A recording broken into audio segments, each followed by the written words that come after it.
Greetings everyone, this is the Punny Critic and today I'll be reviewing the sci-fi horror film Life, a Columbia release starring Ryan Reynolds, Jake Gyllenhaal, and Rebecca Ferguson and directed by Daniel Espinosa.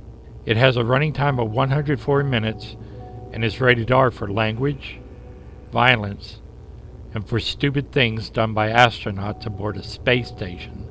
The movie starts off with the crew aboard the International Space Station tasked with retrieving a pod carrying soil samples on its way back from Mars. Problem is, it ran through a debris field, became damaged, and is now out of control.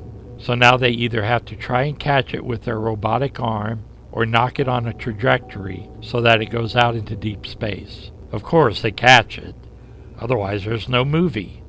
Once back aboard the space station, and in an isolated lab module, the lead scientist, Hugh Derry, played by British actor Arian Bakari, begins running tests on the samples and is able to find a single-cell organism.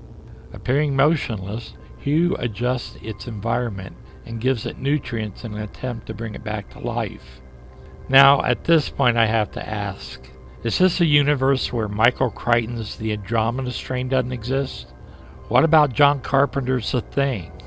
Because if those stories taught us anything, is that an alien life form, no matter how small or insignificant, is not something you go coochie-coochie-coo with. I mean, hello?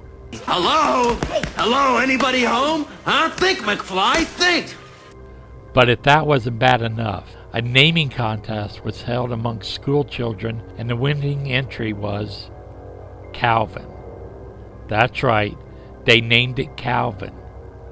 Come on. Anyone with half a brain knows that when you name something like that, it will eat you. Nom nom nom nom.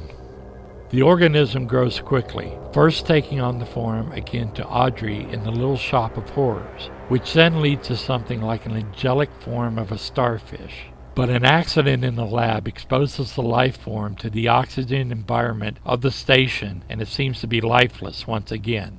Not satisfied, Hugh tries to revive the being once again, this time by using a 10-inch cattle prod that he euphemistically calls a wand. Tell me again why the International Space Station has a cattle prod on board. When one of the other scientists voices concerns about this, Hugh says not to worry, that it's low voltage. He then tests the wand before using it, causing an arc between the terminals. Excuse me, but it takes somewhere around 4,000 volts for every millimeter of an air gap that electricity has to cross in order for it to arc. And since those terminals look to be 5 millimeters apart, that's 20,000 volts. Just what is your definition of low voltage? It's after a number of zaps when things start to go south, as if they hadn't already.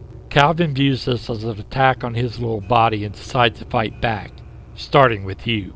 Now looking like a space squid, he latches onto the doctor's gloved hand and begins contracting, doing severe damage but not killing the doctor. Once done there, he tries to get out of the glove box. Picking up the wand, he snaps it and uses the broken pieces to pierce the glove and effect his escape. He's showing incredible signs of intelligence, which is more than I can say for the crew.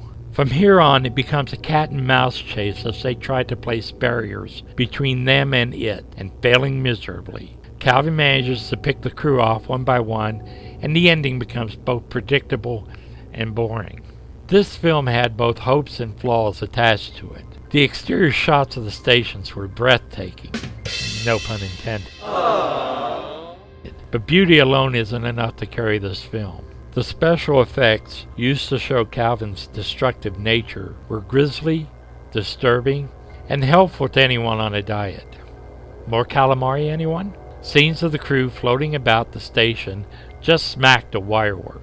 And while depictions of the crew accepting their fate when Calvin got a hold of them and going down stoically was a fresh take of the usual scream fest, the lack of abject fear took away from the horror and tension of the film. Then there's the questionable science. They reanimated Calvin the first time by decreasing the amount of oxygen in the glove box and increasing the amount of carbon dioxide, therefore replicating conditions on Mars.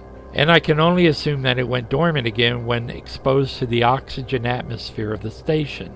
They even managed to force a space squid off of one of the crew by taking what I think is some sort of oxygen generator, but looks like an LED trouble light, breaking the glass and touching it to the space squid, which then recoiled. This reinforced the idea that I didn't like oxygen. But later on, they lured it to the space station, using those same oxygen generator as a treat, and the space squid would leap to them and wrap itself around them, sucking down the oxygen like Augusta Gloop and Willy Wonka sucking down chocolate. So what happened? Did the space squid mutate? It was never really explained, nor did they explain how it was able to get around. Its movements are reminiscent of a squid moving through water by squirting jets of water, but what did the space squid use?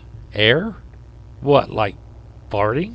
Besides all the glaring inconsistency of the storyline, I felt like the two biggest stars, Ryan Reynolds and Jake Gyllenhaal, were woefully underutilized in this film. It's like Espinosa really didn't know what to do with them. I think production could have saved money by using lesser known but still capable actors instead. There just wasn't enough in the story to justify getting Reynolds and Gyllenhaal.